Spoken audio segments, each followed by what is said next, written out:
अब बहुत इंपॉर्टेंट चीज बताऊंगा जिसको मैं नॉर्मली रेगुलर क्लासेस में ही बताता हूं।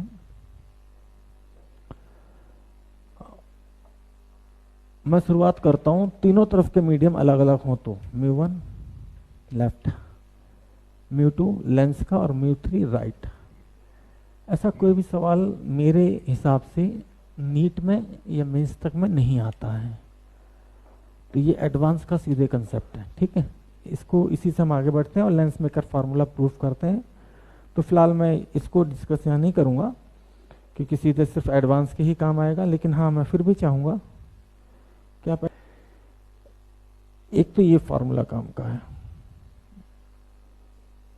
बस।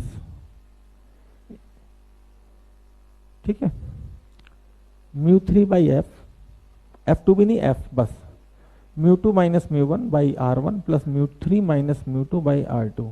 ठीक है, इसमें भी अगर मान लो मीडियम सेम हो जाते हैं तो फिर बस हमें ये फार्मूला सबसे इंपॉर्टेंट ये है हमारे लिए। क्या फार्मूला यार बताएंगे?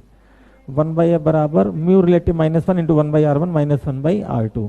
ये लेंस मेकर फार्मूला, इसका डेरिवेशन डेफिनेटली करते हैं लेकिन ईयर लॉन्ग में कर पाते हैं, अभी हमें टाइम लिमिट भी है, लेकिन मैं डाल दिया ताकि हटाने से तो बेहतर है कि सामने वाला कुछ अगर कभी जे एडवांस के लिए, क्योंकि मुझे पता है अभी एडवांस का कोई क्लाइंटेज नहीं है, मैक्सिमम लोग नीट के हैं, तो मैं ये भी चाहता हूँ स्पेसिफाई करके चलूँ कि भाई ये नहीं करना है। ठीक है, क्योंकि ऐसे पढ़ाई में तो बहुत सारी चीज़ें हैं, फिजिक्स कोई छोटी मोटी चीज़ नहीं है। ठीक है, हमें लगता है अभी हम फिजिक्स का ये भी नहीं सीखे, इतना तो न्यूटन सीख के गया था बस, मजाक नहीं कर रहा हूँ। न्यूटन के आखिरी शब्द, आइंस्टाइन के आखिरी शब्द ये थे कि फिजिक्स अगर एक ब्रह्मांड है तो मैं शायद उसका एक पॉइंट सीख पाया हूँ, तो हम लोग तो सूखे में जी रहे हैं। ठीक है, एक ये फार्मूला, एक ये फार्मूला। अगर बाई चांस कभी मीडियम अलग अलग आ जाते हैं तो उस दिन के लिए, ठीक है भाई, क्या आ जाते हैं, लेफ्ट में